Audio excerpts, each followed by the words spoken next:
Trump anuncia o envio de mais 10 jatos para a região de Porto Rico, muito possivelmente para combater a atuação dos cartéis na América Latina. Vale lembrar que, em meio a toda essa tensão com a Venezuela, o Equador se disponibiliza a ser palco para a atuação das forças militares americanas. Enquanto isso, o Zelensky nega o convite feito pelo Putin para fazer uma reunião de paz ali em Moscou, e os europeus, que prometeram pelo menos 26 deles colocarem suas tropas em solo ucraniano, serão alvos legítimos da força russa, segundo Putin. Professor, fique tranquilo porque os Estados Unidos protegerão a Europa. Será? Está muito mais próximo de uma guerra comercial, até pelas multas aplicadas pela Comissão Europeia ao Google e outras Big Techs americanas, do que exatamente de um acordo. Vai lembrar que o Reino Unido, que é peça-chave também dessa coalizão dos dispostos, tem problemas políticos, com a renúncia da vice-primeira-ministra envolvida em um escândalo de corrupção e um governo mais nacionalista como o Reform UK sendo possivelmente o favorito nas próximas eleições. Temos notícias importantes também do Trump fazendo críticas severas contra o governo brasileiro, alegando que a extrema-esquerda está prejudicando o país e que sanções, proibições de vistos para a Assembleia Geral da ONU podem acontecer. O Trump, que está bem decepcionado, colocando que é bem nítido que ele perdeu Índia e Rússia para a mais sombria China dos últimos anos, mostra uma certa preocupação, e até o Narendra Modi não vai à Assembleia da ONU. Vai lembrar que o Howard Lutnick, que é o secretário do Comércio, faz um ultimato contra a Índia e pede para os países saírem dos BRICS. Para finalizar, falar também sobre a possibilidade da construção de armas nucleares no Brasil, isso levantado pelo próprio governo brasileiro. Será que vai rolar? Se vocês querem entender um pouco mais sobre esses assuntos, e muito mais também sobre geografia, geopolítica, atualidades, política, polêmicas, enfim, tudo para você se manter sempre bem atualizado, já se inscreve no canal, deixa seu like, compartilha esse vídeo, que eu, professor Ricardo, conto muito com a sua ajuda. Belezinha? Pessoal, para quem não sabe, a Nomad, que é a maior e melhor conta internacional do Brasil, e eu, que não estou na minha casa aqui, né, tô numa viagem internacional, só uso o Nomad para tudo, tá, galera? Super simples. Eu fui comprando os meus dólares e com o meu cupom Ricardo15 você tem acesso a 15 centavos de desconto por dólar comprado. A gente tá falando de um dólar, galera, que tá batendo na casa dos 5,40, é muito mais baixo que o passado recente, né, inclusive. Você ainda consegue comprar com mais 15 centavos de desconto. Sensacional, galera. A Nomad aceita em mais de 180 países. Eu vou lá, só passo meu cartão, né? Já tá super simplificado. Não precisa ficar pagando taxas extras de cartão de crédito, etc. Além do que, a Nomad é um aplicativo que te dá vários benefícios, como, por exemplo, acesso ao Nomad Explore, que é o cartão de crédito que eu uso, que eu vou utilizando ele no Brasil, em qualquer lugar, eu vou tendo cashback a partir da minha utilização no restaurante, posto de gasolina, etc.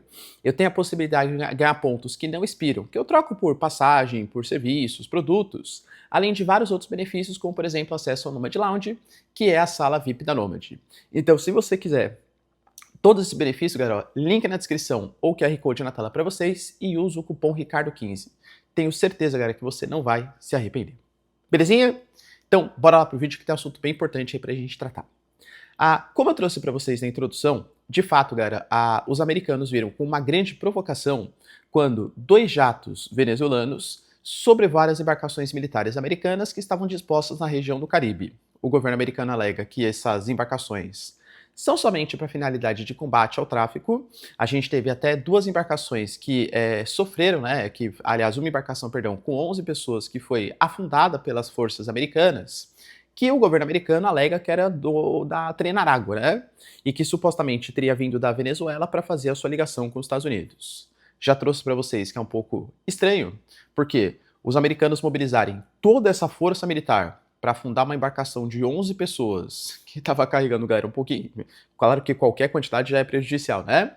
Mas entendo que ações dessa monta, né, dessa proporção, poderiam ser feitas sem um deslocamento tão importante assim. Então, muito possivelmente, mais ações militares acontecerão no futuro próximo. E a Venezuela, até com uma tática de averiguação e, por que não, provocação, e entendo, né?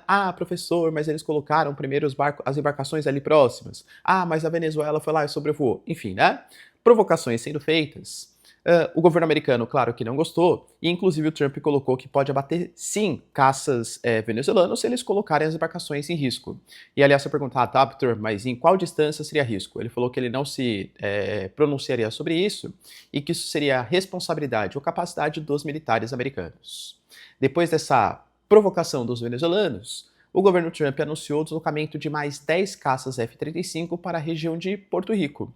Inclusive caças que o próprio governo americano fala que são caças multifuncionais, ágeis, versáteis e de altíssimo desempenho. É óbvio, galera, que algum tipo de ou provocação ou pressão política contra o Nicolás Maduro para que ele renuncie e uma coordenação com a oposição com Edmundo Gonzalez para a Corina Machado parece a resposta mais óbvia, né? Nesse momento geopolítico. Vai lembrar que vários países também da América do Sul hoje estão muito mais próximos do governo Trump, e eu cito para vocês o Paraguai, por exemplo, de Sebastián Peña, a Argentina de Javier Milei, Irfan Ali, por exemplo, da Guiana, e o caso emblemático do nosso vídeo de hoje, que é o caso do Equador de Daniel Noboa. O Daniel Noboa, que também se elegeu em um momento em que o Equador passa por um aumento da atuação desses grupos, desses cartéis, desses narcotraficantes, teve ali, galera, a promessa, né? Fazendo uma promessa para o governo Trump que está agindo ou que vai agir junto com os Estados Unidos e que os americanos podem ter carta branca, podem ficar à vontade para promover suas ações militares, suas ações contra os cartéis, utilizando o Equador como uma plataforma de ação. O Daniel Noboa, ele prometeu, né, ele se elegeu justamente com essa prerrogativa de combate a esses grupos. Por enquanto, aumentou bastante a violência, sem resultados muito concretos. Ele tentava se vender como uma espécie de Nayib Bukele, pelo menos a princípio, do Equador. Por enquanto, não reduziu tanto. Mas enfim, galera, claro que combater o narcotráfico não é uma coisa tão fácil assim para ser resolvida num curto espaço de tempo. Será, galera, que os americanos vão fazer mais ações militares, inclusive no Equador, na América Latina? Deixa aí nos comentários.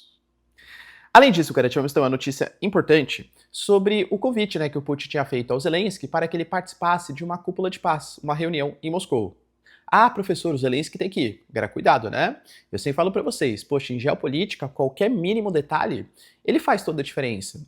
Uma reunião, a sede, o local onde está sendo essa reunião diz muito. A Rússia fez a invasão, ou a operação militar especial, né, enfim, no território da Ucrânia. E eles são os agressores, eles são os invasores, independente se você considerar como certo ou como errado. Quando ele chama o Zelensky para ir para Moscou negociar, poxa, é uma posição de poder muito grande da Rússia, como se ele tivesse assim, ó, eu invadi você, você veio até mim, e agora vai, quais são as suas reivindicações? O que eu posso fazer por você? E óbvio que é um tratamento não de isonomia, né? Muito possivelmente um acordo deve ser feito num território que seja mais neutro possível, e acho mesmo que o Putin fez essa convocação justamente porque sabia que o Zelensky não ia aceitar e está meio que tentando prorrogar algum tipo de tentativa de paz. O Zelensky falou que se recusaria a ir à capital desses terror, taranã, né, como ele se refere aos russos, mas que ele ainda espera algum tipo de negociação. Enquanto isso, tínhamos uma coalizão dos dispostos, que são os países interessados em ajudar os ucranianos, sendo que, segundo Zelensky e Emmanuel Macron, 26 países se disponibilizaram a colocar suas tropas em solo ucraniano depois de um processo de paz, depois de um apaziguamento. Pois bem, galera, o Putin ficou sabendo disso e olha, não ficou nada feliz, hein? O Putin falou que as tropas europeias serão, sim, alvos legítimos para as forças russas.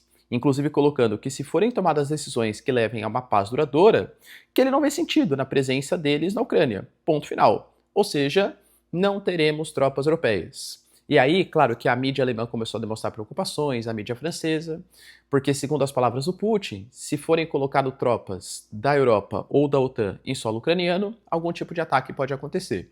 E como a gente sabe, esses países, grande parte, fazem parte da OTAN, e se uma tropa da OTAN for atacada em solo ucraniano, fica a dúvida se o artigo 5º seria utilizado, ou seja, foi uma agressão da Europa contra a Rússia, se a Rússia atacar algum tipo de tropa europeia, ou não? Ou foi algum tipo de agressão da Rússia contra as tropas, sem algum tipo de provocação prévia, e por isso o artigo 5º da OTAN, que convoca todos os militares em conjuntos, poderia ser utilizado. Fica a questão, entende?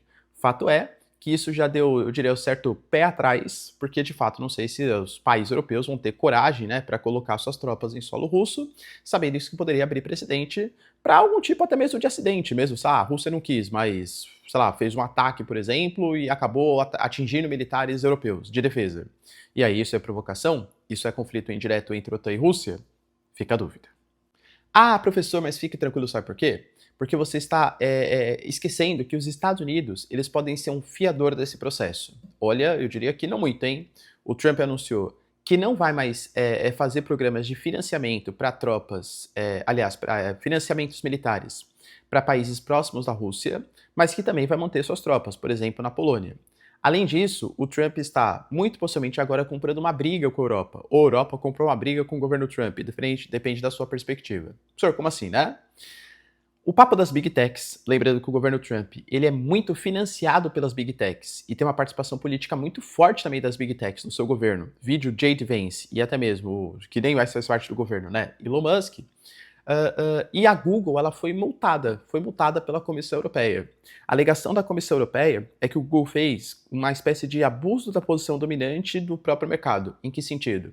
Como o Google já é o próprio maior mecanismo de busca, eles conseguem fazer muito mais publicidade dos seus próprios produtos. Então eu já sou maior. Sempre que vão utilizar o Google, utilizo a minha ferramenta, e eu sempre coloco minhas novas ferramentas como prioridade na publicidade, é natural que elas se destaquem muito mais do que as outras. Isso seria um abuso de autoridade, segundo a Comissão Europeia, que vai contra, né, as leis de livre mercado ou a formação, o que não tente, que tentar não garantir, né, a formação de monopólios, enfim, oligopólios. E a multa, ela foi pesada, hein, galera? 3 bilhões de euros. Lembrando que outras multas já foram aplicadas à Google e até mesmo outras Big Techs americanas, como por exemplo a própria Apple. O Trump colocou ali, ó, atingiram outra empresa americana, com cerca de 3,5 bilhões de dólares, dinheiro que poderia sair do povo, ser do povo dos Estados Unidos. Eu não permitirei isso. A Apple também deve receber o seu dinheiro de volta. Inclusive, estamos colocando a Europa sob o julgamento da seção 301 das questões comerciais, que alegam deslealdade ou uma não equidade nas práticas comerciais com empresas americanas ou com cidadãos americanos. A mesma, inclusive, que o Brasil também está sofrendo na investigação, tá? Ou seja, se a Europa conta com apoio militar dos Estados Unidos, no sentido assim, olha, eu vou comprar armas americanas para mandar para a Ucrânia, beleza, não vejo problemas, o Trump realmente deve fazer isso. Agora, cooperação para colocar tropas americanas ou apoiar tropas americanas em solo ucraniano, aliás, tropas europeias em solo ucraniano, eu particularmente não vejo o Trump fazendo isso, e as relações podem piorar bastante justamente por conta dessas questões comerciais.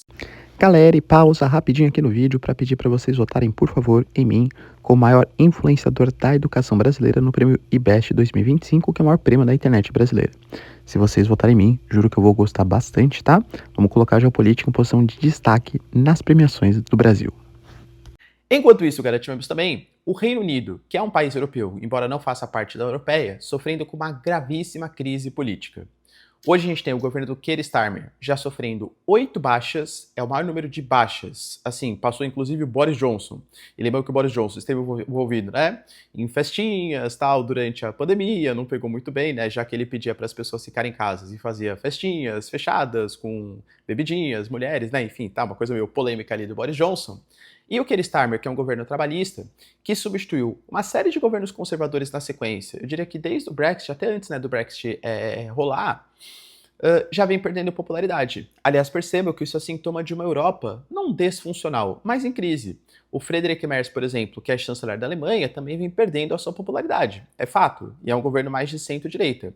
No caso, o Partido Trabalhista, que é o partido de esquerda do Reino Unido, também vem perdendo essa popularidade.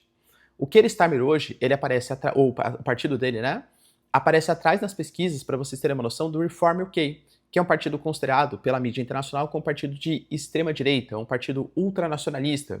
O Reform UK, com figuras como Nigel Farage, por exemplo, foram talvez os que mais propagaram a ideia de um Brexit, ou seja, a saída do Reino Unido da União Europeia, né? Esse isolamento contra as instituições europeias, a bandeira europeia, o Parlamento Europeu, o Tribunal Europeu, a Justiça Europeia, enfim, né? E dentro dessa premissa, talvez tivesse uma sucessora ao Keir Starmer, que era a figura da Angela Rayner, a vice-primeira-ministra. Ela tem, pessoal, uma vida, né, que veio de dificuldades, ela tem um filho ali com deficiência. Então, assim, existem alguns pontos que tornam ela uma figura muito popular, até mais do que o Keir Starmer mesmo, tá? O problema é que ela está envolvida agora num caso de sonegação fiscal. Ela alega que foi falta de consultoria jurídica, porque ela vendeu uma casa, não pagou os devidos impostos, era para um fundo que ela ia utilizar para o seu filho com deficiência no futuro, enfim, né? Ela tentou justificar, mas assim, acabou não dando muito certo e ela teve que renunciar ao cargo. Isso traz uma crise ainda maior para o seu governo, o governo Keir Starmer.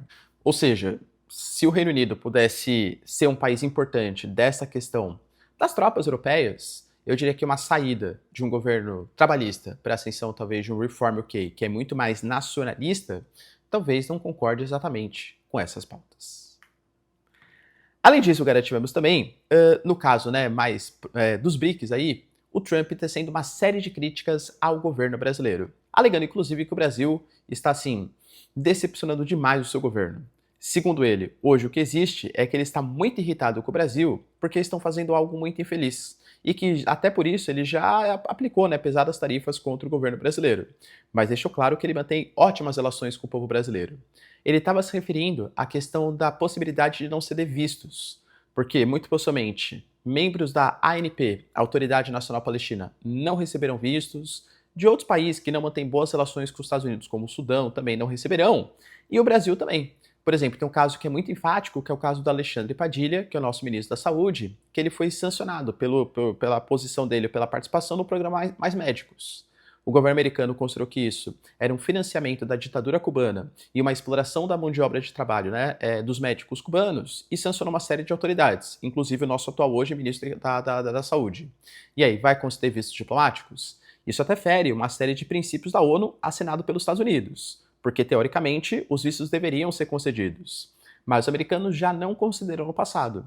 Já não consideram para o Yasser Arafat, já não consideram, por exemplo, para o Omar al-Bashir, que era então o ditador do Sudão, Ou seja, talvez isso aconteça e o Trump até deixou que o Brasil pode ser um dos alvos.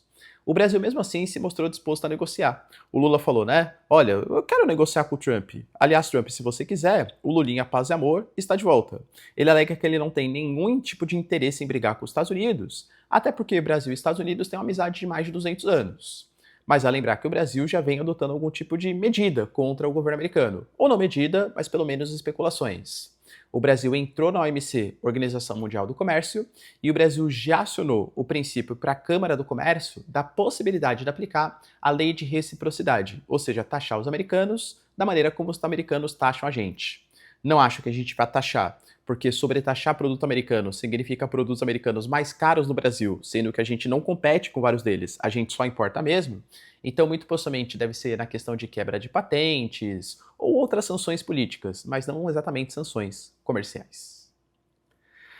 Além disso, o Trump fez um post ali, eu diria que quase que lamentando mesmo, tá? Ele é muito expressivo, vamos colocar assim, na sua rede social, no Truth Social, colocando, realmente, os Estados Unidos perdeu, o Putin e a China, aí a Índia. Perdemos, o Putin e o Narendra Modi, para essa que é a China mais sombria dos últimos anos. Ele fala isso em meio, primeiro, a participação que o Narendra Modi e o Putin tiveram na OCX, que é a Organização para a Cooperação de Xangai, em que eles prometeram um mundo mais multilateral, tudo tal, a presença desse país nos BRICS, e é claro, é que o Narendra Modi não participou, mas a participação, por exemplo, do Putin, do Kim Jong-un e de outras lideranças no desfile militar, que comemorou os 80 anos da China, ou da vitória chinesa frente aos japoneses na Segunda Guerra Mundial. Então, esse é o contexto, Vale lembrar, galera, que ele já tinha falado, por exemplo, que os líderes estavam conspirando contra ele, e o Putin falou, imagina, na verdade o Trump ele tem um ótimo senso do humor, até uma piadinha ali, imagina, a gente estava conspirando. Além disso, a própria Kaja Kallas já colocou que sim, a União Europeia também partilha dessa ideia dos Estados Unidos, que um novo mundo está se formando, e que hoje sabe que Rússia, China e Índia estão apoiando os russos em meio a uma guerra contra a Ucrânia. Vai lembrar que esse apoio da Índia parte muito da premissa, segundo os europeus, ou até os americanos, da compra de petróleo e da compra de gás feita pelos indianos. Só que eu trago para vocês, entendam, Olha a diferença de relação. Ah, professor, mas é claro, porque a Índia está indo muito contra o governo Trump. Vamos lá. Então vamos alegar que o Trump realmente ele tem um déficit comercial com os indianos e que não concorda que a Índia esteja comprando petróleo da Rússia, Qual foi a medida do Trump? Aplicar multas de 50%, tarefa de 50%, mais multas e fazer uma série de críticas públicas ao governo indiano. A Índia que depende de mim, esses caras não sabem negociar, tal. Vamos ser sinceros? Os problemas que a China e a Índia têm são muito mais profundos do que os que a Índia e os americanos tinham, que acho que poderia ser negociado e resolvido. E aí, galera, você viu o Xi Jinping xingando o Narendra Modi? Você viu o Xi Jinping ameaçando colocar tarifas de 100%, 50% em cima do Narendra Modi pelas suas posições em relação, por exemplo, o Dalai Lama é uma liderança separatista do Tibete que está no solo indiano. E aí, você viu aplicações de sanções? Nesse momento, pelo menos? Houve uma tentativa de aproximação. A gente tem problemas fronteiriços, por exemplo, no Tibete, na região separatista também do Tibete, em relação à Caxemira indiana, também, galera, a China e a Índia buscaram muito mais uma política de aproximação, com a retomada dos vistos para turismo, com a promessa de mais parcerias comerciais. Então percebe que é meio óbvio? Se você tem um tipo de relação diplomática que tende ao confronto, e a Índia é um mega país super importante, com o maior número de pessoas do mundo, 1,4 bilhão de pessoas, uma economia emergente cada vez mais importante, e que quer negociar com a China e com a Rússia e é ameaçada pelo governo Trump, é meio óbvio, né, o caminho que a Índia vai acabar seguindo. Por isso que eu falo, essa tática de confronto, ela até pode ser interessante em um primeiro momento contra alguns países. O Japão aceitou, a Coreia do Sul aceitou, a União Europeia também fez um acordo péssimo para os europeus. Mas, mesmo em longo prazo, eu acho que esses países percebem que há uma falta de confiança nas relações diplomáticas com os americanos. E convenhamos, cara, que isso pode abalar as relações com os outros países, como por exemplo Brasil, Índia, que não aceitam exatamente as determinações dos americanos. Vai lembrar que o próprio Narendra Modi, por exemplo, colocou que ele não vai participar da Assembleia Geral da ONU, vai participar de outras questões ali, claro, e a Assembleia Geral da ONU vai ser nos Estados Unidos. Cara, é muito sintomático, uma insatisfação da Índia com os americanos. O Howard Lutnick, por exemplo, que é o secretário do Comércio, ele deixou claro, ele fez um ultimato à Índia, falando que a Índia deve deixar de comprar petróleo da Rússia, deve sair dos BRICS e apoiar os Estados Unidos e o dólar, senão as tarifas de 50% continuarão com a aplicação de mais multas. E aí, de quem será que a China ou a Índia vai ficar mais próximo? Para mim, a resposta parece meio óbvia. E para finalizar, pessoal, tivemos também o nosso ministro das Minas e Energia, Alexandre Silveira, fazendo uma declaração polêmica. E convenhamos, cara, o ministro ele representa o governo brasileiro. O Brasil deve sim renegociar com a possibilidade de ter as suas armas nucleares. Ele falou que o Brasil é um país que tem cerca de 11% de toda a água doce do planeta, uma série de recursos naturais, uma série de possibilidades que podem interessar a outros países e que nesse momento tão acirrado da geopolítica mundial, os países ou o Congresso vai ter que votar, vai ter que repensar a ideia do Brasil ser um país que não tem armas nucleares. Claro, armas nucleares para fins de dissuasão, para fins de retaliação ou de ameaça, para que outros países não nos invadam. Professor, mas calma aí. O Brasil pode ter armas nucleares? Na prática, não. A nossa Constituição, por exemplo, alega que o Brasil, que a Constituição de 88, ela alega, deixa bem claro ali, que o Brasil deve respeitar as constituições ou as certificações, os acordos que foram assinados internacionalmente. E existe um tratado chamado de TNP, que é o Tratado de Não Proliferação, lançado na década de 60, que o Brasil só veio assinar depois, na década de 90, já com o governo Fernando Henrique Cardoso, em que o Brasil se compromete a não produzir armas nucleares e para a tecnologia nuclear ser utilizada somente para fins pacíficos, fins medicinais ou fins energéticos. A própria IA, que é a Agência Nacional da Energia Atômica, ela faz vistorias periodicamente no território brasileiro. O Brasil até foi criticado algumas vezes pelo nosso próprio submarino nuclear que a gente estaria desenvolvendo, por ser para uso militar, etc. tal, né? E aí, galera, acha uma ideia interessante? O Brasil ele se disponibilizar a fazer uma arma nuclear? Na minha concepção, tá? Acho péssima a ideia de ter armas nucleares. Mas acho péssima a ideia também de países poderem ter armas nucleares e outros não poderem ter essas armas nucleares. Ainda mais uma democracia consolidada como, por exemplo, a democracia brasileira. E de fato, né, galera, quando você tem... Vamos pegar um caso? Sei lá, casos bem emblemáticos. A Líbia de Muammar Gaddafi e a Coreia do Norte de Kim Jong-un. Quando a Líbia passou a ter uma pressão política por conta da Primavera Árabe, hoje a gente teve uma operação da OTAN que, sem elogios ao Muammar Gaddafi, tá? Não é essa ideia. Mas o Muammar Gaddafi foi derrotado por uma intervenção estrangeira, sendo que ele havia, meio que de maneira tímida, se aproximado do Ocidente. Não tinha armas nucleares, não tinha armas de destruição em massa. A Coreia do Norte tem suas armas nucleares. Você acha que existe a possibilidade, pelo menos nesse futuro recente aí, dos americanos ou outros países fazerem uma incursão contra os norte-coreanos? Acho que a soberania do Kim Jong-un está garantida também pela questão nuclear. E aí, galera, acha interessante a ideia do Brasil? Deixa aí nos comentários, quero saber sua opinião. No mais, se vocês curtiram o vídeo, tamo junto, beijos, abraços e tchau, tchau.